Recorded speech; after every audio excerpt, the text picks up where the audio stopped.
And are you looking for a mansion? has issues. Again, let's get it to real estate. I repeat the question. Are you looking for a mansion? I ask the question because in San Francisco, California, sales of million-dollar homes are way down. In fact, I believe they're down over about 24%. Greg Rand is with us. He joins the company. He's the managing partner with Better Homes and Gardens Rand Realty.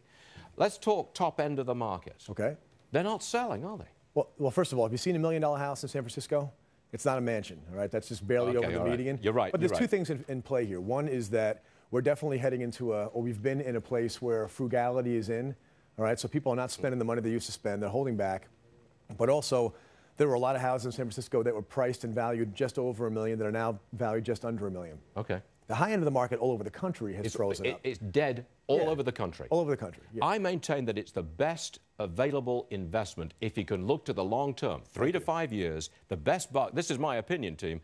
I think the best value, the best bargain is a really nice neighborhood, a high-end city, a very expensive home that's going dirt cheap. What do you say? So I've been having an impact on you. Things. No, but seriously though, if you have, you said the key words, is that if you have the right expectation, if you have a long-term perspective on this, where we stand right now in the housing market is that we've had a gangbusters fourth quarter. The reports last couple of weeks about numbers being down in December were wrong.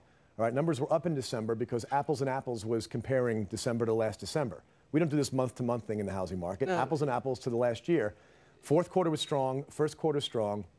And what we're going to see is a bottom later on this year, and the market will flatten out. The team wants to comment on this. Well, here's the problem with your theory. You're not the only one who thinks that. Isn't the bigger problem is that you had all these high-end homes, expensive homes that were built all over the place. So if you find a great neighborhood where you're going to see value in the next 3 to 5 years, everybody else is feeling that way too. It's hard to find that neighborhood. Isn't that a big problem? I mean, I look at suburban Atlanta where my parents live. There were just these McMansion neighborhoods that popped up all over the place. So you can't find the right neighborhood anymore. Well, you're talking about overdevelopment. Overdevelopment where they put, there's no question that when there's a short-term oversupply, supply and demand, it works against the housing market values.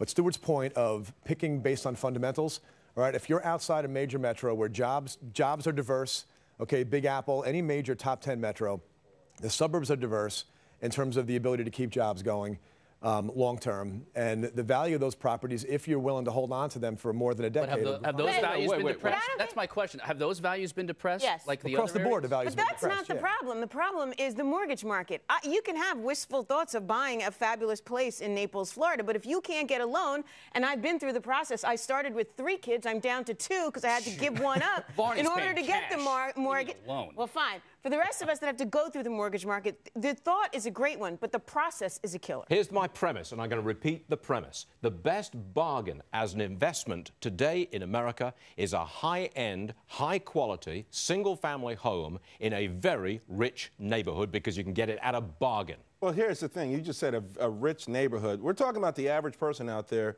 who would like to buy a home and think that it's going to appreciate. I think the key thing that you said was people have to be more realistic about this. I'm not talking about the average person. I'm talking about real estate investors, people who want a bargain, who are prepared to hold for 5 years. What about the average person on the margins? What do they do? Oh, well, that's an entirely different story. They're not investors in real estate. They're not looking Well, they're for putting it's their number one investment. They're in trouble. From their point of view. Greg, you tell us, those people that Charles is talking about, they're walking away from homes in record numbers. Well, you know what? Yeah, they are. And it's such terrible advice. You know, this is probably the dumbest thing I've heard smart people talk about in the last year in the housing market. Amen. Is this idea of walking away, because you don't walk away.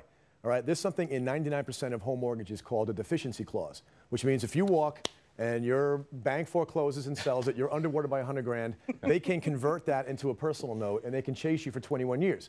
21 years. Tracy, what? I talked about this yesterday. You made fun of me. I didn't make fun of you. I just didn't know the legal language. You know what? Tracy talks about the moral dilemma on this, but there's also the idea that it becomes a personal note. So it's the equivalent of blowing 100 grand. Is that in every state, though? No, 30 states. But they can't convert it to a judgment in every state. But they can't. You still owe the money. They can convert it to a personal note in every state. And you talk about 21 years. This market's going to boom, bust, and then boom again before they're going to be able to get that scarlet D off of their credit report. Time out. The Dow's at session lows, ladies and gentlemen. We were down 70 points now, back to 99.35. Got to read you an email that's come in. I want everybody's reaction, including you, please. Bob in Texas writes this about my interview with Christina Roma, which just a few minutes ago. Whenever you asked your very good penetrating questions, you're right, sir, she repeatedly said, the president is talking about it. That's our problem. He is always talking and never doing. Company? They got to get off the talking points. It's disgusting now. I don't want to hear about the last regime and what you inherited. This is your job. You wanted the job. You've had it for a year. And if you're not making sure, what scared me the most in your interview, it didn't seem like they were willing to abandon the game plan or make even some changes to the game plan. The president will not change course. He will not change the course. He's on a hard left course. Now, this is my opinion, Greg. I think he's on a hard left course. Despite Massachusetts, Virginia, and New Jersey, he won't move towards the center and go ahead, And Chris. stop yelling at the other side of the aisle and start yelling at the other side of the Pacific. China today imposing tariffs on chicken up 105%. More tariffs. This trade war is getting bigger and badder, and we need to step in, stop yelling at the Republicans, and start yelling at the Chinese. Your comment is? My comment is that I'm glad they're not changing tactics, because the less they change tactics, the more October swings the other direction. And we get You mean Congress, November? November, yeah, sorry. The government swinging. Wait a minute, Greg Rand, you're saying you want failure here. If that's what they're trying to do, listen, I'm a businessman, okay? I know that government spending or building roads and bridges aren't going to cause me to go out and start hiring more people. I have to see an overall economic boom, or I have to see taxes getting decreased for me to feel confident to want to go and expand.